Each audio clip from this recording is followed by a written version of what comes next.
us? Cool. I am so happy to, present our speaker today, Michael Janis, co-director of the Washington Glass School. I feel fortunate enough to have shown with Michael, and it's probably some of the more, I don't know, exciting or I'm not sure the right words to describe showing an art fair, nerve-wracking.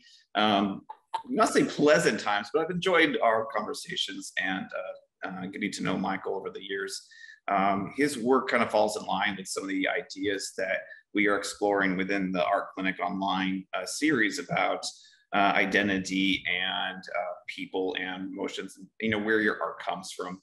So I'm really excited that somebody who normally speaks for such prestigious crowds as the Smithsonian and the American Glass Guild has lowered himself to our tiny little organization. But I would like to say thank you for joining us, and we look forward to hearing everything you have to say today. So thank you, Michael. Jordan, thank you, and Mariana, thank you very much for inviting me here. I'm happy to be part of this. I like encouraging anything to do with the arts, and when it is in my own backyard, even more so, because I always feel as though DC is overlooked as being an art producing area, that they always look to other areas and say DC is just one note, which is political. And unfortunately, in these days, the wrong political sentiments come out of it. So it is nice to kind of do anything I can to burnish the art background of the district or the DMV. I'm going to share my screen, so bear with me as I figure out what buttons I'm clicking. Share, and then go to from start. Okay. And I'm just going to turn. Okay, I'm titling this thing Drawing Parallels because I wanted to say that I'm doing something that's kind of like painting, but it's really not. And it's really, I do explore a more painterly aspect in my glass work than other people do, but that's because I've come from a different background.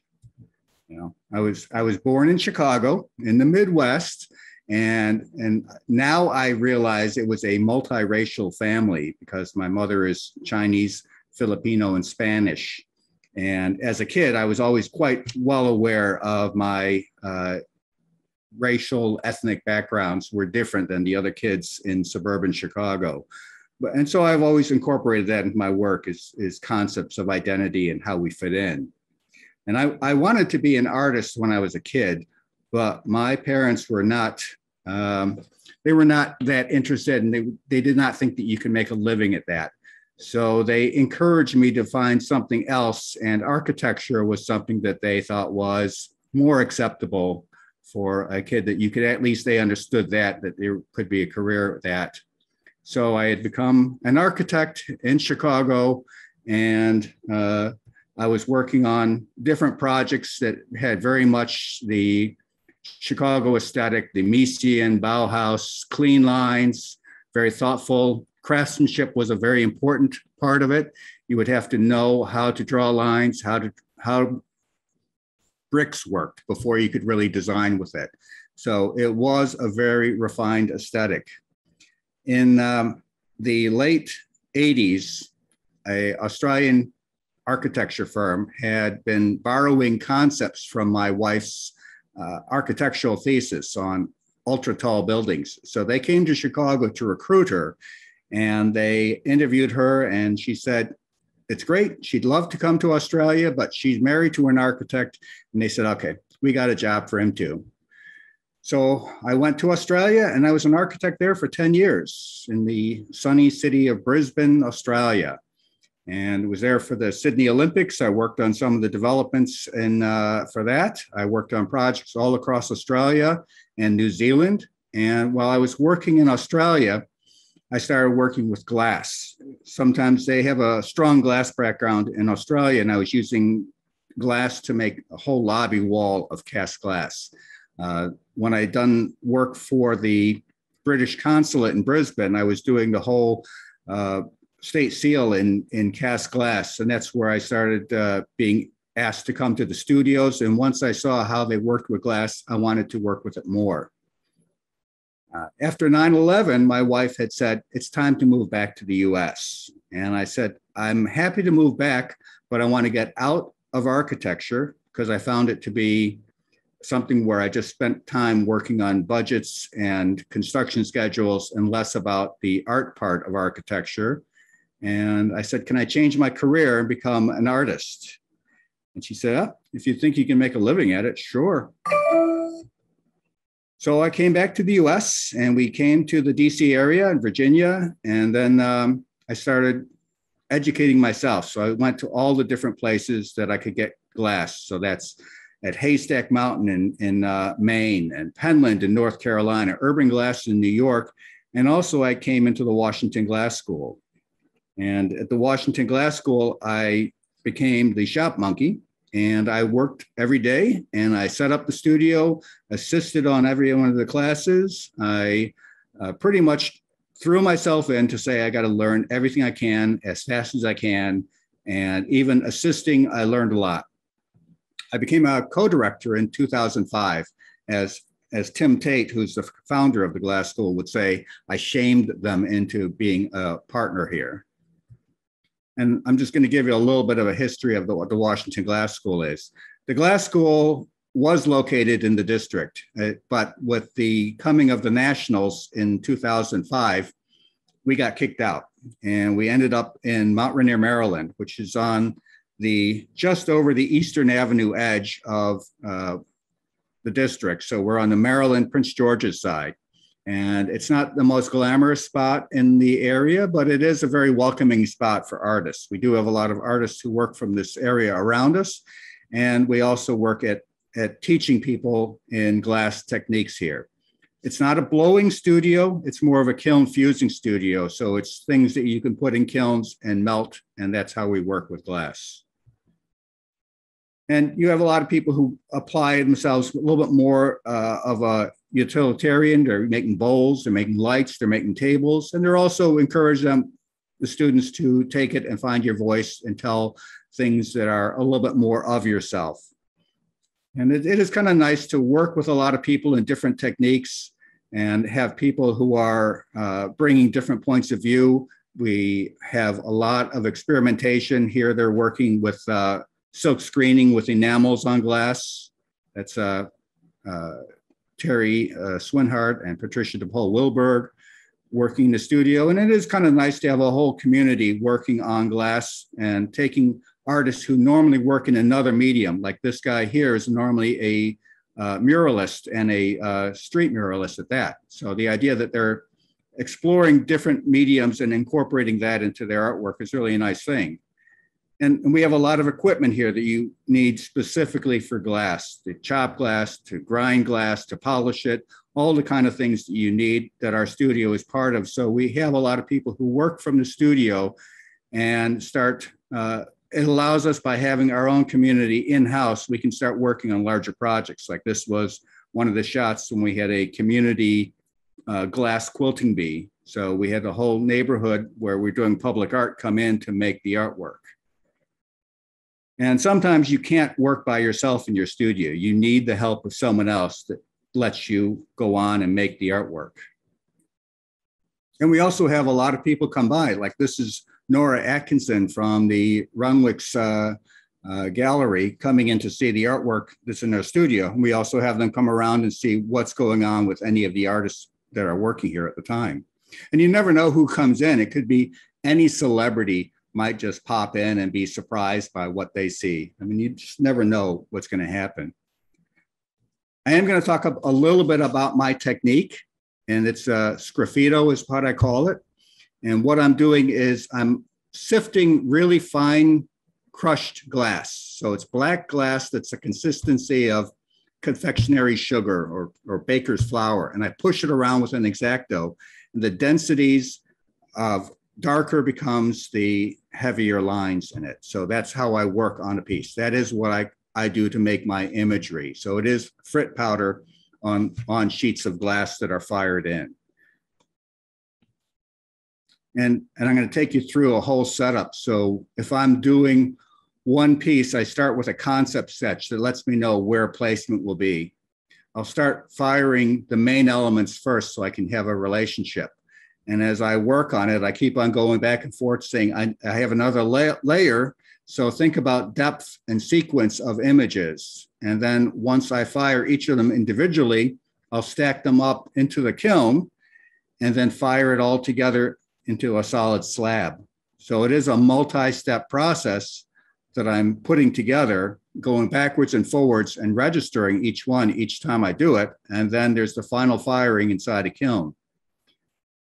And that will give me something that when you melt the glass together, it kind of shifts everything and it has a different feel to it and a different quality because it's now all been mushed together at 1500 degrees and cooked for a process that takes, for the final firing, about 20 hours inside a kiln. And that's to go up and to come down. With this, that lets me start telling stories with it. So I had done for a few years ago a modern take on the modern tarot, where I wanted to just say that these kind of playing cards really gives a story. It's a thing that you divine what is going to happen. So it's inherently got a narrative to that imagery. And I wanted to make it contemporary American stories with it. And I like the idea of working in series. So I'm constantly telling one story that has a dialogue with another piece. And I'm also going to talk about a lot of the images. I like making stories into pieces, so they tell a piece inside. And I often get asked, who's the subject? Who's the model? And when I started out, I would have my wife be the model because she's an artist and she understood what placement was and she was available and cheap. And she would say, sure, I'll pose, drop off the clothes, sure. And it's fine. And I would change the imagery so you don't really know it's her. And, you know, I could use that in a lot of my pieces until someone had seen a male nude and said, is this also okay? And I would say, oh, there's things you don't know about her that I'm exploring within the artwork. I'm also at that age where a lot of family members are passing away. And because I'm the artist, they give me all the old images and photographs and saying, you can do something with that. And I like that because these are beautiful images that are something that I'm saying they're very inspiring. They make a very thoughtful connection to a past of mine, and I can abstract it enough that it becomes a storytelling thing and it saves that image in a sense forever.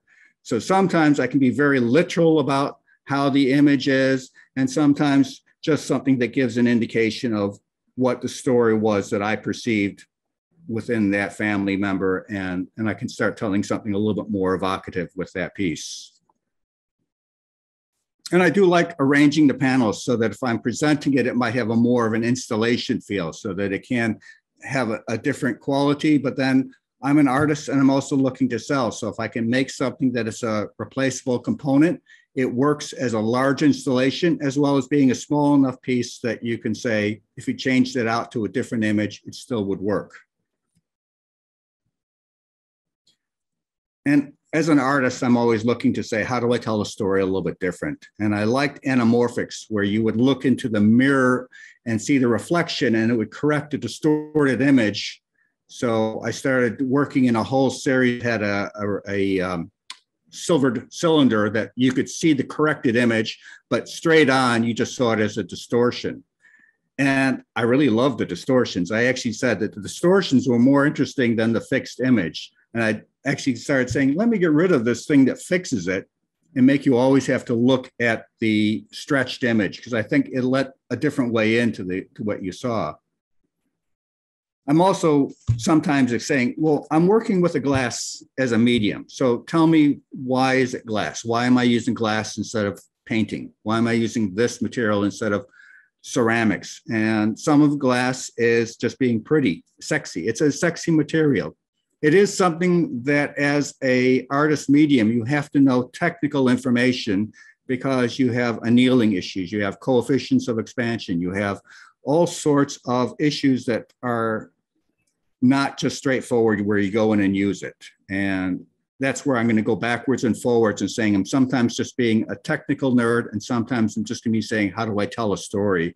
And I do like always going backwards and forwards and saying, how do I mix the two to be one story that has all those aspects as part of it. I was once asked by the Contemporary Craft in Pittsburgh to be part of their mental health show. They wanted artists to explore how to address aspects of mental health. And they were doing a full-on show called Mindful. And it was a show where I was one of the artists. I was the glass artist.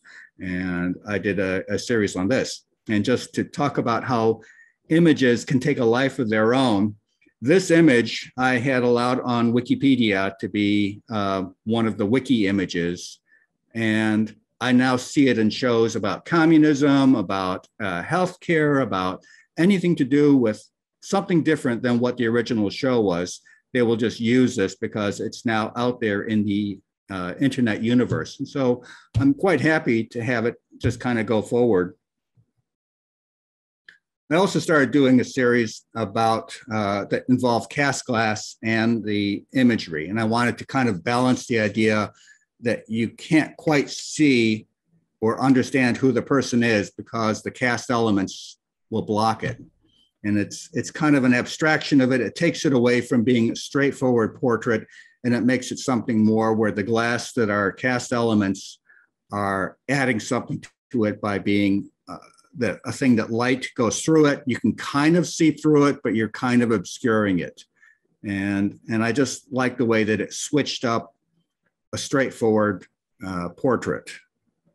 And when I'm talking about making these cast elements, there is a lot that goes into making all those dimensional flowers. You know, you start with a clay form that you originally make, and then you make a mold around it, and then you pour wax into it. And then you have the wax element that you can pour plaster around it and melt out the wax. And this is where I was our studio coordinator, Audrey Wilson, working on making a lot of molds. And she would then have to steam out the wax. And that gives you two of these that I can then have glass go into there, melt it in a kiln. And then I've got those elements that I can chop out and use in my artwork. But it's a very labor intensive.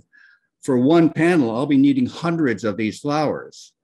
And sometimes Audrey was not excited by that task.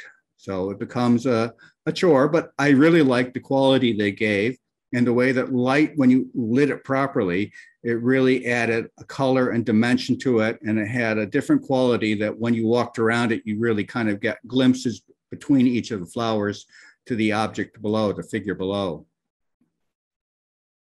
So I actually had done a whole series based on these. And really the thought process was Darwin's, Erasmus Darwin, who was Charles Darwin's grandfather, talked about earlier thoughts about pollination. He talked about the love life of plants, and that was where you had the selection based on the attractiveness, the prettiness, the qualities that drew you in to pollinate. And I'm saying these are the things that these beautiful, hyper beautiful people were going to be. I actually started exaggerating whatever my figure was that I started with. I made the lips bigger, the eyes bigger. I just made them so attractive, and then I covered them up. So to me, that was part of the enjoyment of the piece, was denying you seeing what these people look like. But then I also like the qualities of, you know, people would say, but the most expressive quality is the eyes, and you're blocking them. So I started slowly shifting up where you started seeing more of the eyes, and I like that quality too.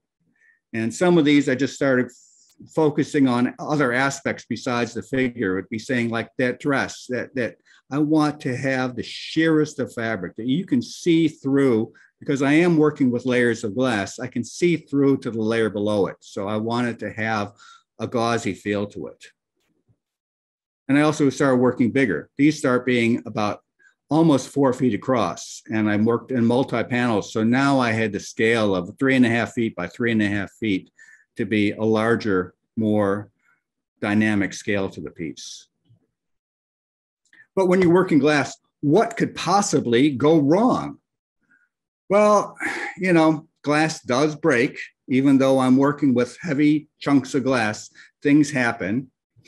And you know, it can be even at the show where someone will knock over a thing, and when it hits the ground, that there is usually a sad ending to it.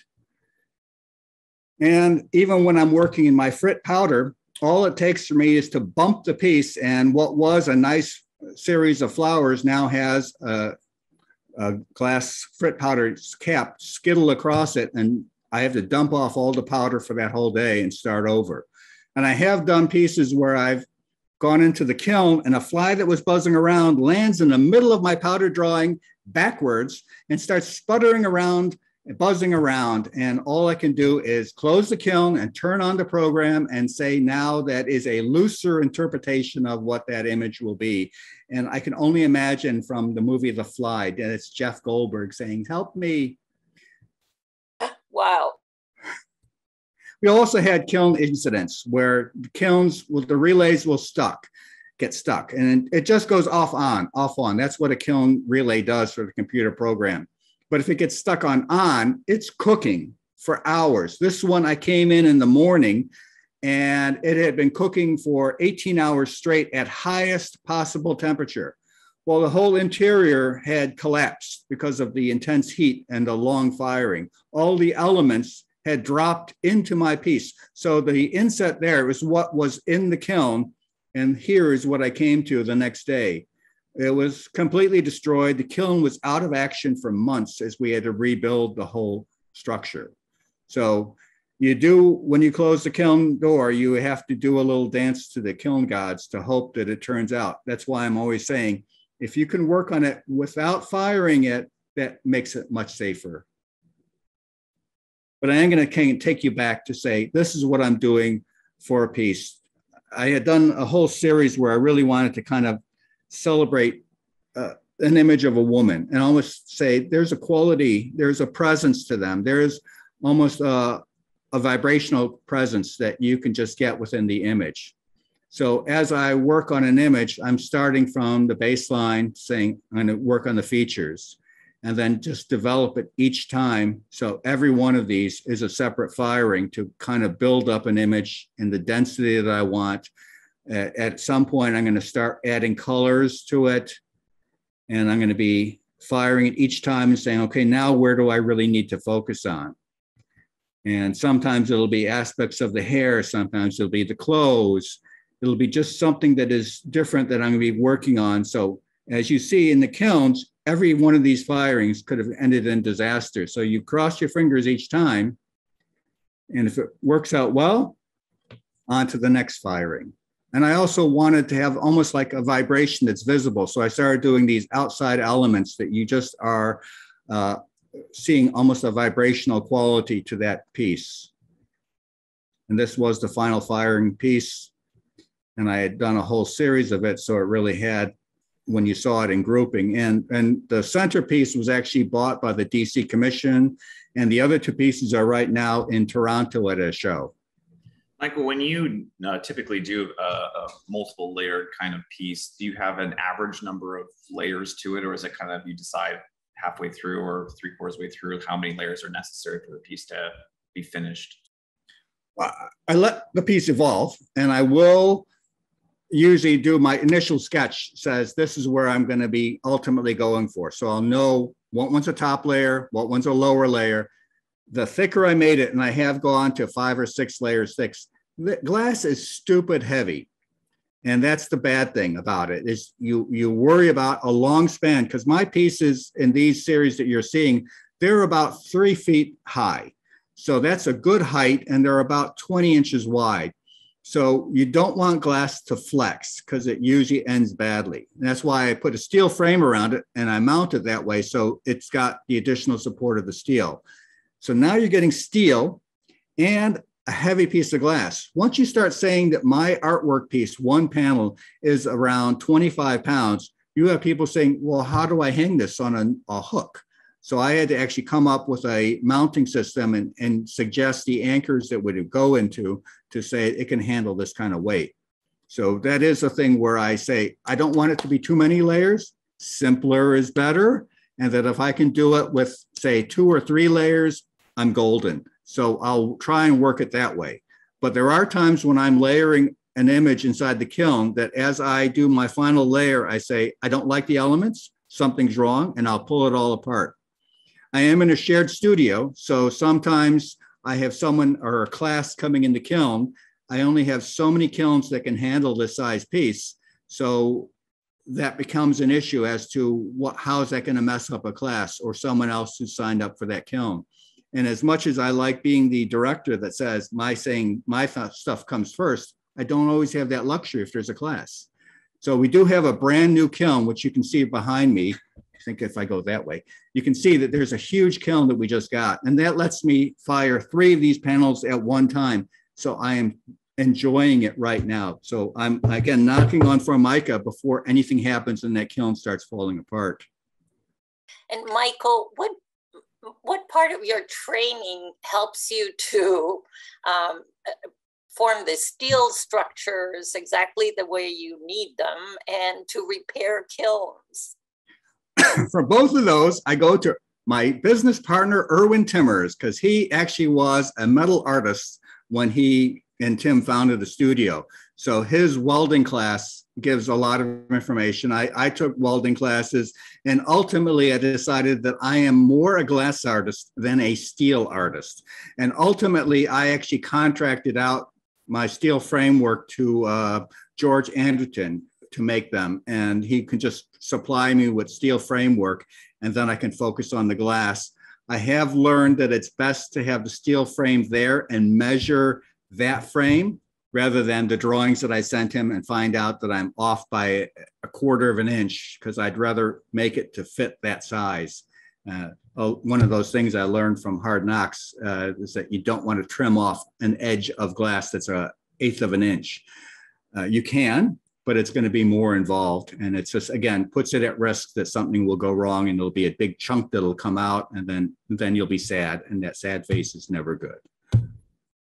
In my works, I'm going to go back and I'm fine with having questions. If you just want to throw them out, that's good. I don't think that there's a problem for time.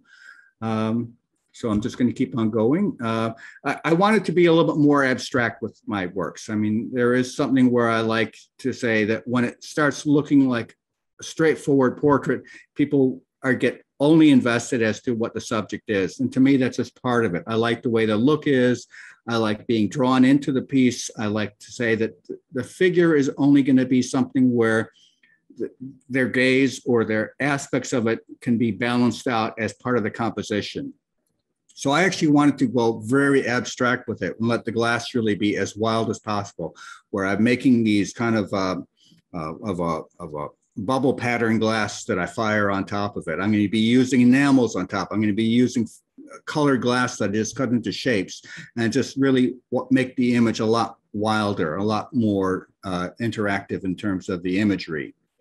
And if I need to be taking and using, instead of black frit, blue frit, then I'll use it that way. And it just gives it a much more of a painterly quality, where I'm letting it almost dissolve into the imagery. And sometimes I will actually just start referencing people like Baldessari. And I like the whole idea that the conceptual quality of blocking an element on the figure makes you wonder more about what's going on and what the story is. And some of the pieces I've actually been really abstracting out and taking the formal image and chopping up pieces of glass that I made and firing them on to give a different feel to it and just start telling the story differently, because I'm working with it and then covering it up in a sense. And I had done a whole series, again, that whole concept that I can do an installation feel. And that was one of the shows that I was at that Jordan was mentioning at art fairs. Art fairs are exhilarating, but they're also nerve-wracking, because if you're getting a negative response or zero response, then you're going to be packing it all up and moving it away. And that was one of my worries at a show in Chicago, where a gallery, Maureen Littleton in town here in DC, if she doesn't sell you, then she's less likely to take you to the next show. So you're always kind of biting your nails saying, can I sell a piece? And I know at one of the shows, I didn't sell anything, and I was given the prime spot on the main aisle, and I didn't sell a damn thing. So I thought, oh my God, she'll never carry me. And that was it. Oh, I enjoyed it. It was a good run. And it was 5:30. The show ends at 6 on the Sunday night, where already people are starting to pack up. a guy came in and said, I'll take all of them, all my panels. And I'm like saying, but the caveat was he has a dinner party at 7. So they need to be installed at his house up on Lakeshore Drive. So can he throw them in the trunk and can I help install? Well, I'm yes about, we won't throw it into a trunk, but yes, we can install it. So I called up my wife and I said, you got to help me carry these things because I'm going to put it on your lap in the back of his Jag and you know, so they don't bounce around in the trunk. And we go up Lakeshore Drive and we pull into his house and he points over the staircase and says, I want it on the wall opposite the landing of the stairs. So I'm saying, well, do you have an articulated ladder that lets me put a ladder up on stairs to hang it there? And he goes, no, can't you use a regular ladder? I'm saying, well, you do have the steps here. And he was saying, well, we can go to a hardware store. I'm saying, a hardware store in Chicago on a Sunday at 6, it's going to be hard to find anything like that. So he ultimately was fine with me just putting it up in a bedroom, one of the guest bedrooms, so he can show his guests. But that to me has always been my sofa miracle, and when you walk down the aisle and have all the other show galleries turning to see where you're going as you march out with large panels is a high point of my show fair techniques. And I'm gonna. Those are absolutely gorgeous. Thank you. I started also wanting to work bigger. So I just started saying, let me cut apart the object and treat it as a 4-part issue. And so that I like the abstraction, if it only was one panel, that it would still read, but the scale that I could go could be quite large. And so I started working with these kind of 4-part, and I like the idea that I'm deconstructing the image, that the person you start seeing is almost disjointed. And I like that whole deconstructed quality to it, and that you start having aspects about that person are reflective of a kind of a troubled state, or the fact that we're more than one view of ourselves, that how we are is not exactly how we portray ourselves, that our thoughts are different than what we want people to be actually perceiving. So I liked having these kind of multiple images within a person's presentation. Got someone knocking at the door here. So I also work with the enamels to let them almost dissolve off. If I take an alcohol spray, I can have it almost wash down before I fire. And I like that, again, the painterly quality to the artwork. But I always go back. I always feel like I can revisit something that I had used as a technique. So if I'm going on, I can go back and start adding elements again. So I feel there's no problem in going backwards and forwards. It's all a technique that I've done. And I do like having aspects from one thing that I just say, it's always well worth a revisit to just see what the quality is. So I'm just going to ignore this guy knocking at the door here. Michael, for the layering, and especially for the last layer, perhaps where you have 3-dimensional objects, do you have to fire those too, or can you glue them on? I glue them on. I am not a purist when it comes to how glass is, I will say. And since one of my studio partners here has been using the casting techniques and then said the molds will work with what he calls polyvitro, so that's a plastic forming. I will sometimes say, you know, that makes it a lot lighter and a lot more durable in the sense that if someone bumps it, it's not going to chink off the bit of the glass. So I started exploring some of that. Our studio coordinators become well-versed in mold making. So I just say, can you make me 400 flowers? And then we'll talk about what the actual medium will be. I'm going to just kind of put it on hold for a sec and tell this person to stop. No problem.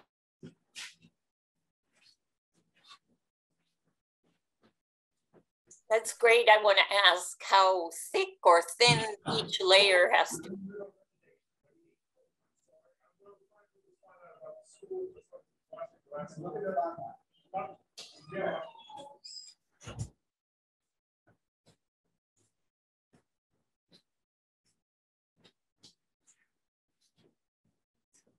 Sorry about that. The guy was insisting on pounding on the door because he just drove by and said, I want to see what the school is. Oh, I thought it was Irwin. Erwin, get to work. Well, that is you are in a shared studio. I can't turn it away, but wow, I love working on the weekends because we tend to have, if there's not a class on, it's a little bit quieter, but you end up still being part of a shared event. So, Michael, can I ask you about layering and how thick or thin layers have to be? well, each of the layers of glass that I work with is about 1/8 of an inch thick. So if you layer 2 of them, you have a 1/4 inch. If you're saying you have 6 layers, you're making a slab of glass. And again, glass is heavy. Shifting to plastics is marginally less.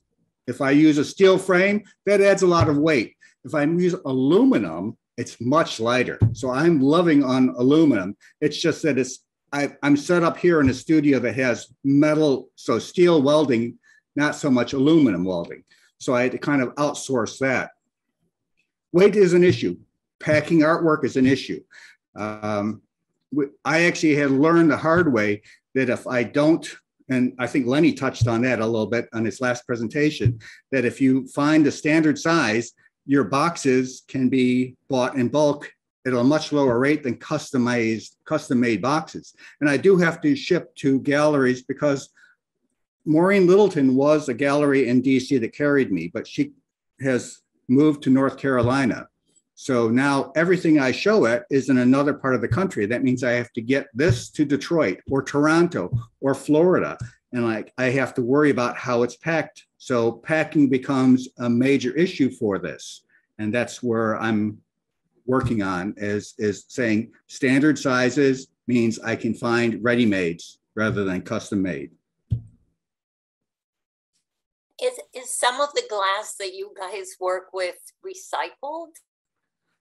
Some of it is. Erwin Timmers in our studio is the eco artist extraordinaire.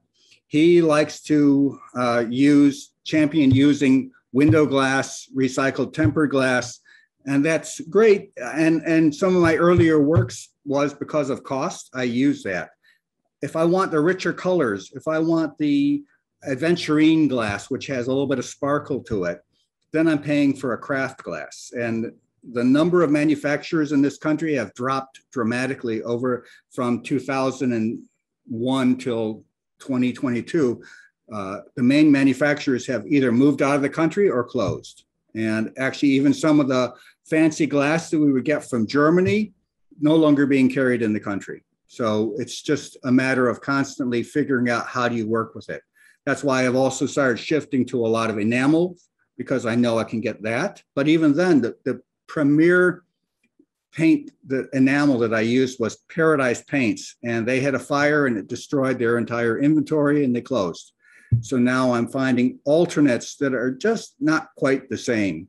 And you just kind of just go with the flow and say, this is what you got now. And this is how I work with it. A lot of our public art, when we work on that, which I'll talk about in a little bit, we use a mix of the fancy glass and recycled glass, because that always becomes a thing that the different organizations that contracted us, they like that aspect of using recycled glass. And I hope it's not anathema to ask about plastics at some point. So you don't have to answer now, but if you have a thought on that.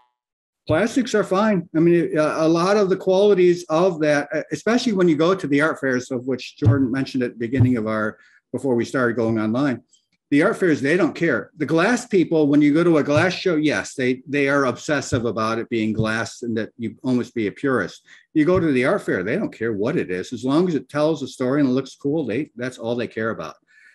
You do have to learn some aspects of it, because when you are mixing the chemicals to make that plastic, you can get toxic reactions to it.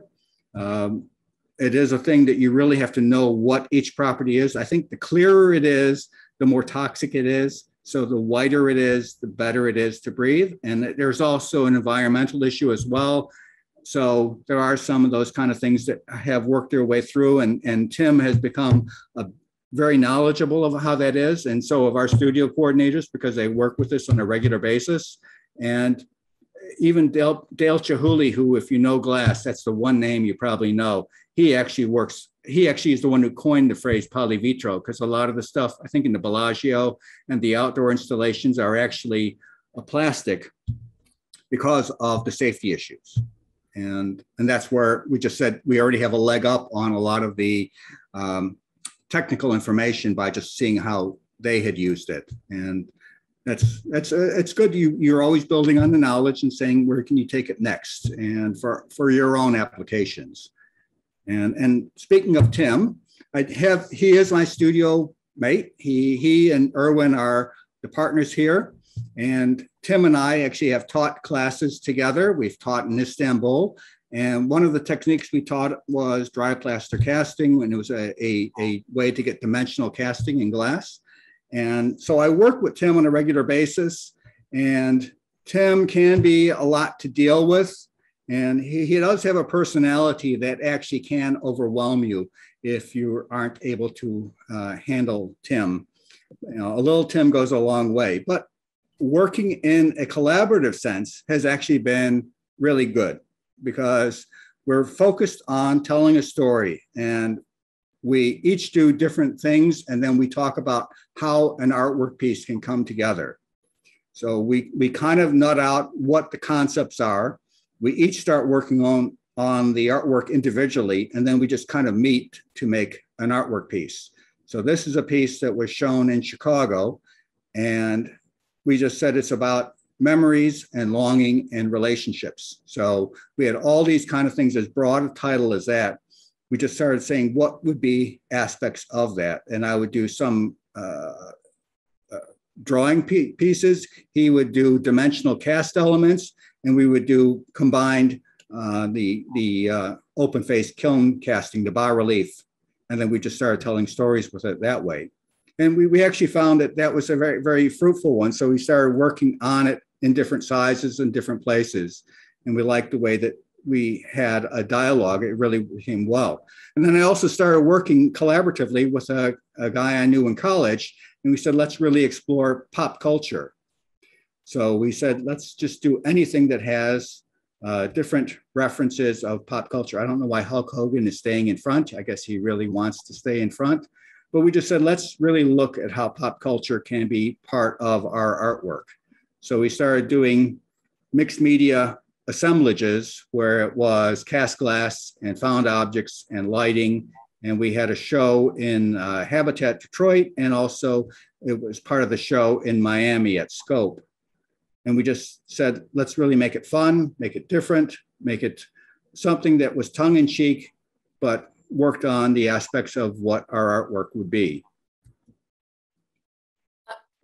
One more question about translating images from pop culture. To what extent do you worry about copyright and borrowing the images, or do you need permissions for the more accurate one?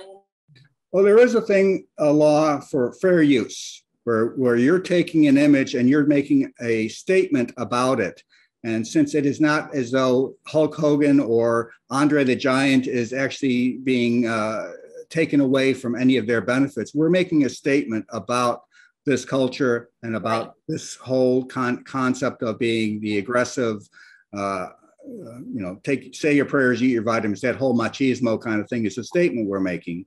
But we're also making it humorous and trying to make it a witty statement on it, and be pretty too. So it's under fair use, and yes. It's another medium. Yeah, I mean, I'm not saying that this is a wrestling foundation, and I'm using their imagery and translating. There also is a translation of it. It is not. I have not taken their ads and used them. I'm actually translating the concepts of them, and I actually sometimes use like the whole testo boost thing. So I'm using the jars as containers, but it's not about the powder. And I'm going to say a little bit about our studio situation. When we're in a studio like this, we're 3 artists, but combined, we're able to say that we're a studio and start tackling larger scale projects.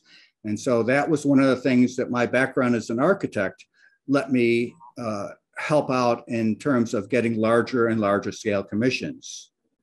So we started working on getting public art in the area. This is a arch that we had done for a new healthcare facility that's in Ward 7.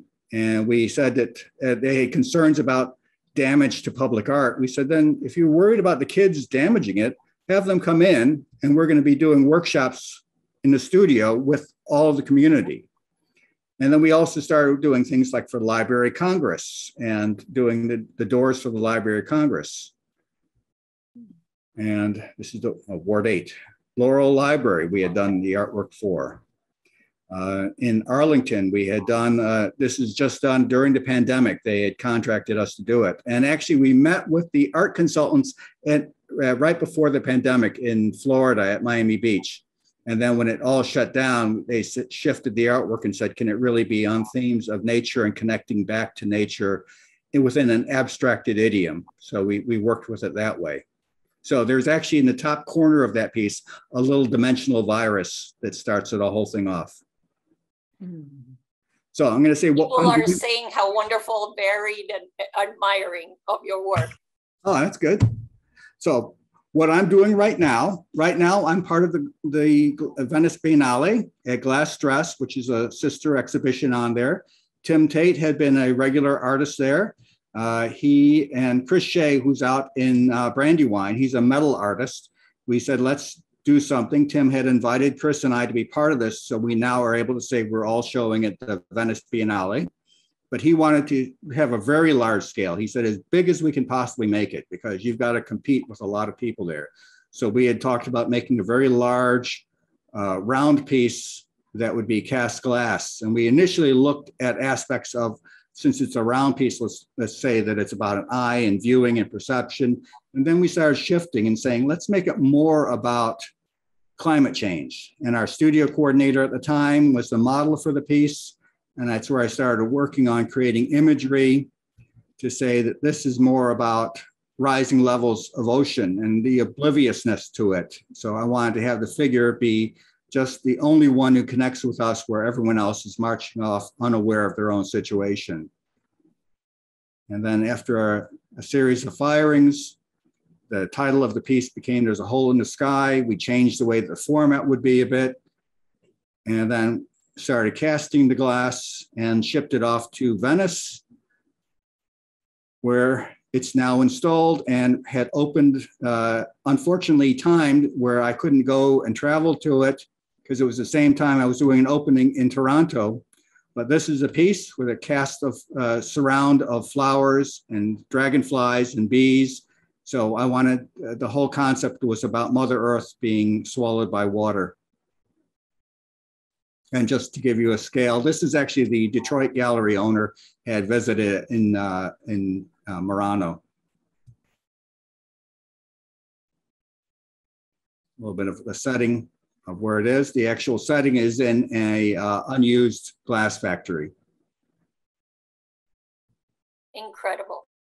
And right now, later on today, I'm going to be giving a talk with the Toronto Gallery. And I'll be going there in a couple of weeks to one of the secondary openings.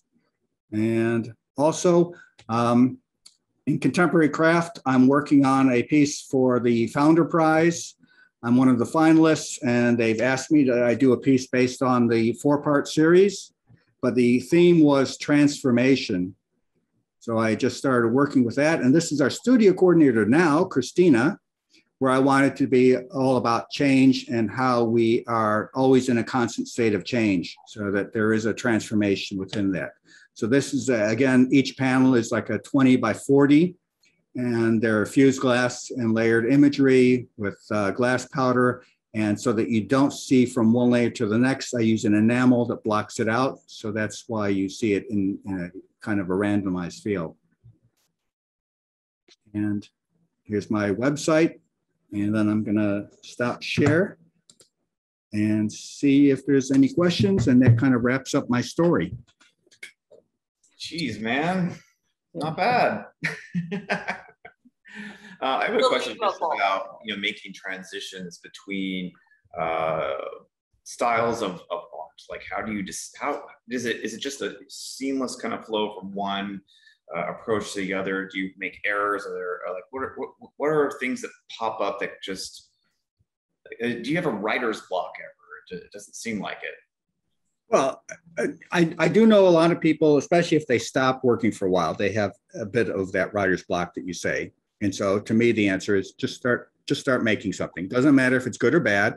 And for me, when I work on a new series, I will have in my mind's eye something I want it to be. Now, I will have to get that out of my system. I have to do it the exact way that I'm doing it all the way through the end. And then I can say, now I can make it the correct way, because usually it's not the way I want it to be. And it's usually something wrong, but there's a quality about that piece that led me in that direction. So usually the first one's like, it's like pancakes. The first one might not be the best one, but once you make that, now the things are all set. And it's usually the second one, third one, fourth one that it's a little bit better in that series. Yeah, there's going to be ones that never go further than one. And I usually start off and I say, I want to at least do 3 of them. And for a funny thing, when you do figurative work, if you do male and female, for me, I always sell the female ones and I end up with the guy. And so I have all these guy pieces around the studio where I will make another female one to be a companion piece, and then I'll end up with the guy again. So I must be doing something wrong, where the guys are always doing, people don't like guys. I don't know, but I've understood, because I had to have someone question me, why am I always doing female figures? I'm saying those are the successful ones. All the guys I have sitting in the back studio, leaning against the wall, and I call them my lonely boys, because no one's interested in them. And I have had people say, well, you need to sell it to a different market, go to the gay market. And I think they're still more interested in the women pieces than they are with the male figures. So there is a quality that I'll say, the more androgynous I can make it, perhaps maybe that's the way to go, where you don't say, you can see what it is that you want to see within the figure. But yeah, there is going to be a thing when you're testing out ideas, there is an experimental phase. And if it doesn't work, that's what open studio sales are for, to sell them off and say, you might have learned from it. And again, that's why I say you take a picture of it. You don't need to keep it forever, and sell it off. And if not, then if it just stays forever. I've had pieces sit here forever, and I had done a series of, I didn't want them to be nudes, as Claudia Rousseau called, where they were a little bit more classically posed. She called them naked. They're just regular people, and you would see them without clothes on. And there was a big guy with a pot belly, older guy, that someone had said, that looks like Donald Trump before he was president. And they bought everyone around but that guy. So I put at Christmas time at the Christmas open studio, I put a big red bow on him. And so you kind of just saw everything around him naked, but the big bow. And that one sold because they thought it was the funniest thing they've ever saw. And what a Christmas present. And again, I'm saying you need to wait until you found the right audience, and then it sells. Otherwise, I would have said he's in the trash at some point. And then I take a picture of him in the trash and say, a sad, tragic end. Did you have a question? Yes, I just wanted to, I'm new to the group. I'm Lynn McKinley-Grant. Mariana and I were in medical school together. And I have an interest in art to train physicians so that they can actually learn to listen with their eyes is my big thing, which leads me into my question. This work is just absolutely amazing, but your eyes that you create are just so, dynamic and telling and striking. And I'm wondering, as you were talking about the men and the women, I just remember the women's eyes. I don't remember the men's eyes. So maybe that's something that you do different with the women's eyes. But I had the experience yesterday at the dentist of, had a mask on, everyone had masks on. And I was just able to look at people's eyes. And there was a Japanese woman, most gorgeous eyes ever. I'm like, how can I get mine fixed so I can look like that?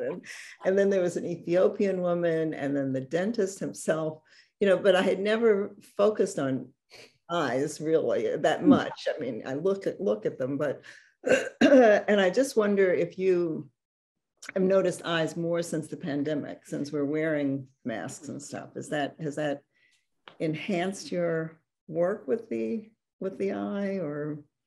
Well, it's an interesting thing. I might answer that a little bit more obliquely. I'd say that the eyes and the relationship of the eyes, the nose and the mouth are the things that determine who it is. And when your phone picks up and does the identification, it's seeing the relationship of the eyes to your nose and mouth. That's what the markers are. It's triangulating. Mm-hmm. So I always knew that from back in my college days, where if I photocopied and then photocopied a photocopy and photocopied that, keep on going down, that relationship that it could be 15 generations down, that if you still had that relationship, you could tell who that is. Everything else blurs away, but that relationship is really strong. So I did really focus on eyes and lips, to be honest. Mm-hmm. And that became where if I'm doing a face, I'm going to spend the majority of my time on those aspects. And the larger I could make the eyes, the better, because number one, it's easier. And I could really get detail into them. And there'd just be aspects by moving the grains of frit powder around that makes it from being a happy eye to a more pensive eye. And that's where I'd say, I'm going to work on that. And even doing Christina, she has, and I do notice them. I start saying she actually has different colors in her eyes. She has almost like a stripe of golden color going through her eyes in one direction, and the other eye, it kind of goes almost horizontally across. And even though I'm not trying to do hers, I wanted to incorporate that into the piece I'm doing just because I found it to be an interesting quality. And I do pay attention to eyes and fashions about eyebrows and how they are arched over or they're not, that they want the big bushier Kardashian kind of eyebrows. I mean, I start paying attention to things I probably never would be able to expand on before, but now I'm aware of and I look at, and I will just say, I like that. And since I wear glasses, I understand when I see people with glasses, you have a shield in front of it, but you could also say it does frame your eyes differently when you have a different frame. And because of masks and stuff, you are kind of blocked from seeing other relationships and aspects. So I don't say that I focus on them more. I just feel like I'm missing part of the story. So I don't like that when it comes to seeing a movie, or if I see a TV show that was filmed in 2020 and they consciously put on masks, I feel like I'm missing so much because of how the mask is. But I do like to look at eyes, and I do have a whole little stash of eyeball images that I use as reference points as I work on it. Because sometimes I'll want a wider eye. And to me, I don't care about the origin line of saying that this figure that I'm using as the genesis, I will cut apart eyes and put them in there. I will have them open, I will close them. And I just say, it's part of my story. But if I'm going to be using an eye, I want to have an eye that I'm referencing as I make it. So I have a whole little catalog of eyes and lips, and I can go back and forth and say, really, I like the fullness of those lips.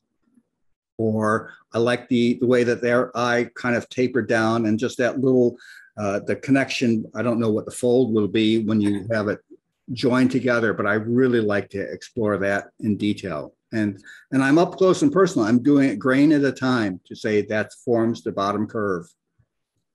But I do pay attention to eyes. When I watch it on TV and they go in for the close-up, I just think of the anatomy of the eye and how it actually is a fold up, and that's where the white line would be.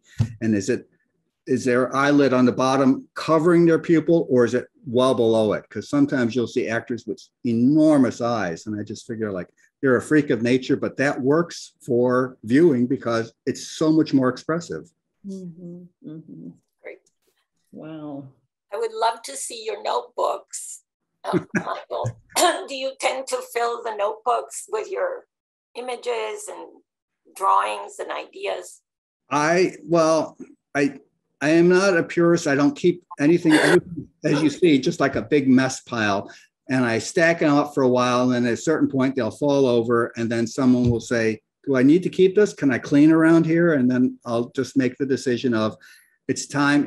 I haven't looked at that pile since 2007. Yeah, it's time for it to go. And I can't store everything.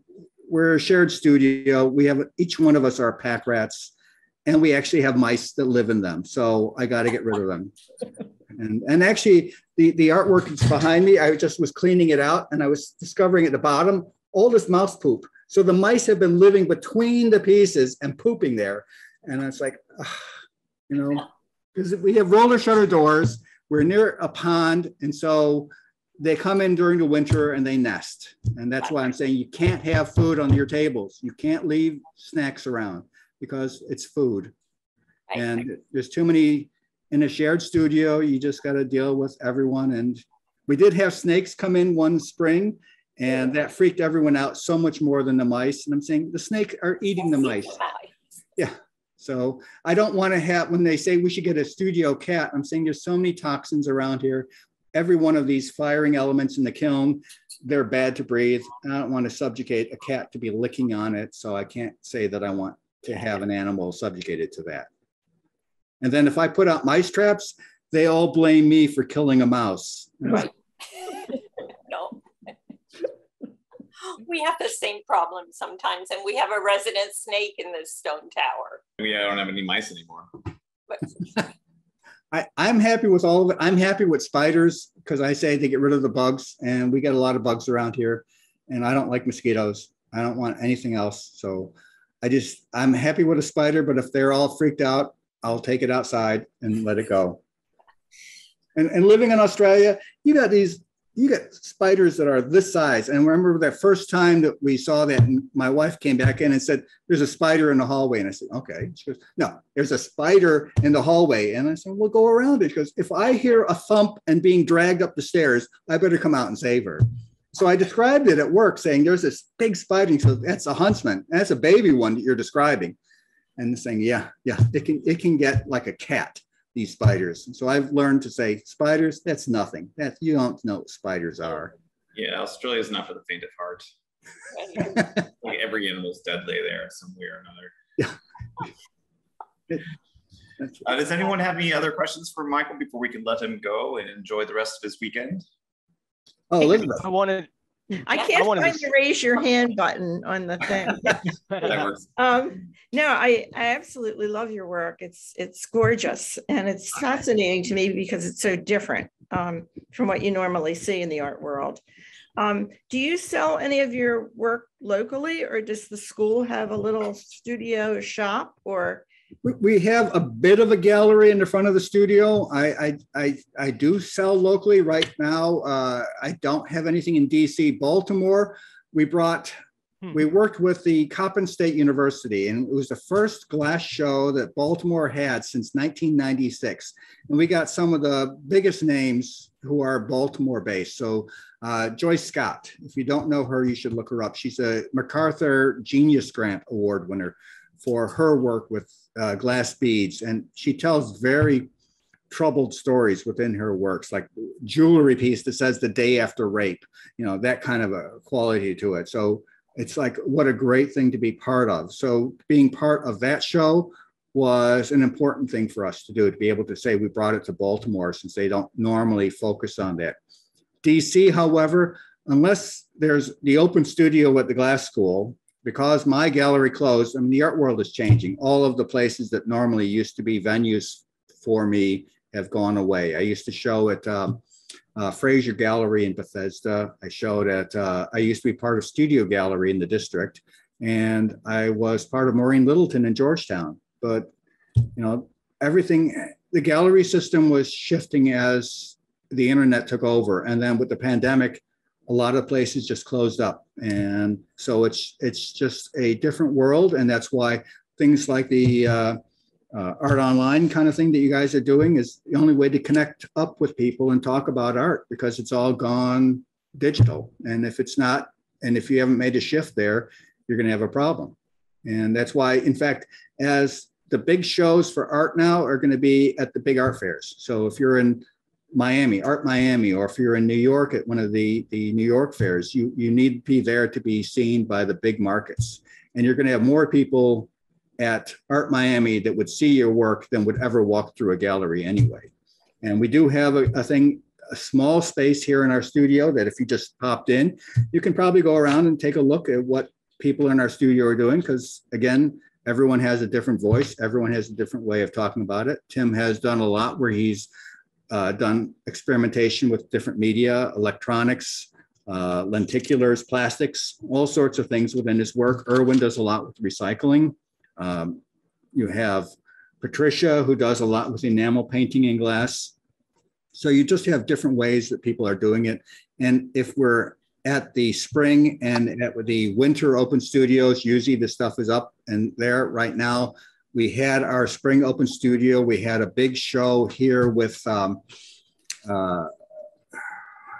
to think of who that was. It was a huge show we had in our studio because the Renwick Museum had their anniversary show and opening of a new exhibit. So we had done a tie-in where they had lunch with all the artists who were coming in for the Smithsonian at our studio. So we had it set up to be a big to-do show here, but now that's weeks away in the past.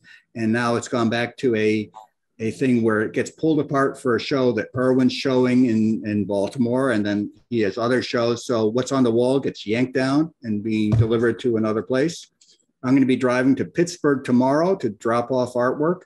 And I find that it's hard to show in DC because it's where I sold in DC. Maureen Littleton will have a story about how she sells in DC, but she has to go to Chicago to sell to DC collectors because they don't buy it. They won't go to her gallery and look at it. They'll go to Chicago and look at it there and buy it. And then she has to drive it back and then drive it to their place in Bethesda. So she's saying, why am I doing this? Why am I doing anything? Why am I paying Georgetown rent if they will only see it when I'm doing the fairs? Right. When is a good time to come visit your studios? Well, are there better days than others? Well, I'd say not at 10:30 in the morning on a Saturday, because I'm sorry if I was rude to that guy, because I just couldn't believe that he kept on knocking. But I would say that we're here in our studio usually from around 10 a.m. to around 5 p.m. Monday through Friday. And then on the weekends, if there's a class, if you look it up, the Glass School online, you'll see when classes are. And that's kind of randomized because it's based on if there's a class, there's going to be someone here. If not, there's probably not. And otherwise, I just kind of, you take your chances. And if someone is in the studio or they're not in the middle of setting up something in the kiln, they're probably going to say, yeah, come on in. You want to look around, just be nosy? Sure.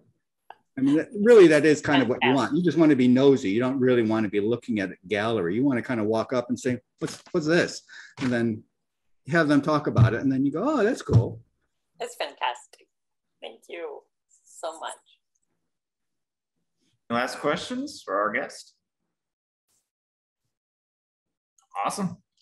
Well, thank you, Michael. It was an incredible presentation. So we're very grateful for you taking the time with us this Saturday morning. And our next Saturday morning will be in 2 weeks. And I don't think we have anything on Tuesday this week, correct, Mariana?